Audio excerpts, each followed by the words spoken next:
सो देखो अभी फूड को हम सुक्रोज के साथ रिलेट करते हुए आगे जाएंगे, या सुक्रोज ही बोलेंगे बीच बीच में, और सिंप्लिसिटी के साथ हम फूड ही बोलेंगे उसको। ओके।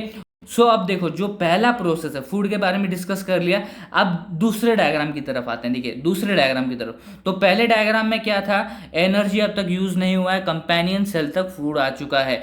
ओके, ये अब तक हमने देखा था। अब क्या होगा, the food will be loaded into the sieve tubes of the phloem by using the energy from the ATP. Obvious चीज़ है, एटीपी से एनर्जी यूज होगा, और वो फूड फ्लोएम में क्या किया जाएगा, लोड किया जाएगा। लोड मतलब क्या, मूव किया जाएगा।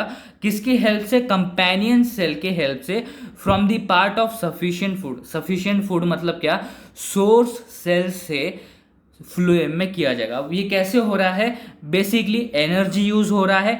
ओके, जैसे कि आप देख ही सकते हैं डायग्राम में, तो एनर्जी यूज हो रहा है सोर्स सेल से कंपेनियन सेल के मदद से, एनर्जी यूज करके फ्लोएम के स्लीव नहीं सॉरी सीव ट्यूब्स में ये लोड किया जाएगा, ट्रांसपोर्ट किया जाएगा। ओके, सो बेसिकली डायग्राम 2 में क्या दिखाया गया है कि सोर्स सेल जो है हमारा, दैट इज लीव जो है, वहां से food that is sucrose, okay, जो फूड है वो फ्लोएम में ट्रांसपोर्ट होगा। ओके, फ्लोएम में ट्रांसपोर्ट होगा, किसमें, सीव ट्यूब्स में। ओके, सीव ट्यूब्स में ट्रांसपोर्ट होगा by using energy with the help of companion cell. मतलब क्या, कंपेनियन सेल की मदद लेते हुए, कंपेनियन सेल के हेल्प से, उसकी मदद से एनर्जी यूज करके सोर्स सेल से, दैट इज लीव से, फ्लोएम के सीव ट्यूब्स तक जाएगा। ओके, अब यहाँ पर दो ऐसे टर्म्स हैं जिसके बारे में बहुत ही इंपॉर्टेंट है बात करना और उसके बारे में समझना। ओके, सो देखो यहाँ पर दो चीज़ें बोली हमने, that is companion cell. Okay, companion cell. Okay, अब जो ये पहला पॉइंट है ये हम वापस बाद में रिकॉल करेंगे, ये सीव ट्यूब और कंपेनियन सेल के बारे में डिस्कस करने के बाद। ओके, सो देखो यहाँ पर हमने दो टर्म्स यूज किए, दैट इज पहला वाला सीव ट्यूब्स और दूसरा वाला कंपेनियन सेल। ओके, सो सबसे पहले हम डिस्कस करते हैं सीव ट्यूब के बारे में। ओके, सबसे पहले हम डिस्कस करते हैं सीव ट्यूब के बारे में। तो देखो सीव ट्यूब क्या है। ओके, अगर उसके इंपॉर्टेंस की बात की जाए, या वो है क्यों, या उसी के बारे में अगर थोड़ा सा इंफॉर्मेशन देना होगा, ओके, तो हम क्या कह सकते हैं कि जो फूड मटेरियल का मूवमेंट है, ओके, जो फूड मटेरियल का मूवमेंट है थ्रू द फ्लोएम। ओके, अब हमने जो देखा, देखो वाटर जाइलम की जिम्मेदारी है और फूड किसकी जिम्मेदारी है, फ्लोएम की जिम्मेदारी है। तो ऑब्वियसली फूड मटेरियल की बात करेंगे हम यहाँ पर, राइट। सो जो फूड मटेरियल का मूवमेंट है थ्रू दी फ्लोएम, ये किसके ऊपर डिपेंड करता है, on the actions of sieve tubes. Okay, तो सीव ट्यूब्स के बारे में थोड़ा सा ब्रीफली हमने यहाँ पर बता दिया है, बिकॉज पूरा ही टॉपिक हम डिटेल में कवर करने वाले हैं, राइट। सो यहाँ पर ऐसे जो छोटे छोटे पॉइंट्स होते हैं इनके बारे में ब्रीफली ही बताना चाहिए, बिकॉज आगे भी हमें पूरा प्रोसेस डिटेल में एक्सप्लेन करना है। तो वही पैटर्न फॉलो करते हुए हमने क्या किया, सीव ट्यूब के बारे में ब्रीफली बता दिया। तो सीव ट्यूब क्या है, या सीव ट्यूब के बारे में स्लाइटली थोड़ा सा इंफॉर्मेशन ब्रीफली बताना है, तो sieve tube is, you can say, it is important because the movement of the food material through the phloem depends on the action of sieve tubes.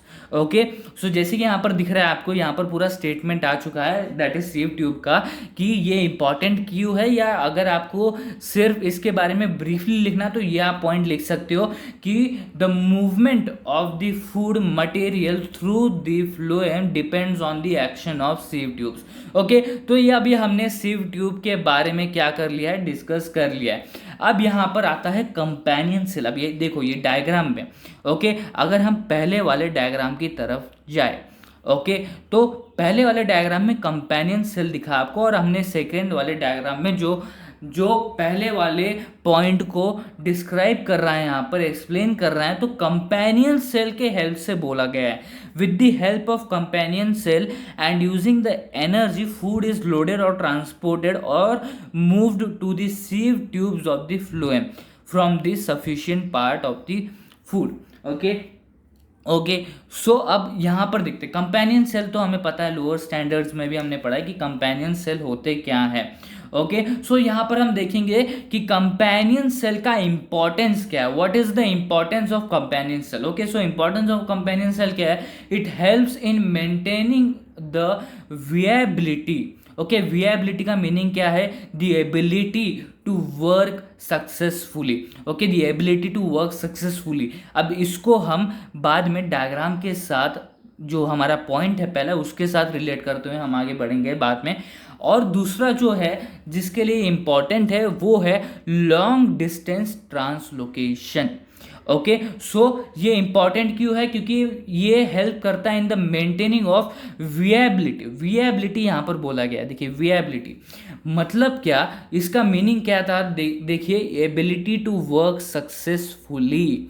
Okay, so viability का अगर हम इस diagram से relate करें, या जो हमारा पहला पॉइंट है जो डायग्राम के थ्रू एक्सप्लेन हुआ है अब तक, और जो हमने पहला पॉइंट कवर किया है, सो विएबिलिटी का इस मायने में अगर हम मतलब देखें तो ये जो फूड ट्रांसपोर्ट या मूव हो रहा है फ्लोएम में from the source cell, from the part of sufficient food using the energy, तो इसे सक्सेसफुली आप बोल सकते हो कि मूव करवाना ये हेल्प करता है, इसमें इसको मेंटेन रखना। ओके, इसको मेंटेन रखना। सो कि इस मामले में हम क्या बोल सकते हैं कि जो कंपेनियन सेल है helps in movement of the food from source cell to the phloem using the energy successfully.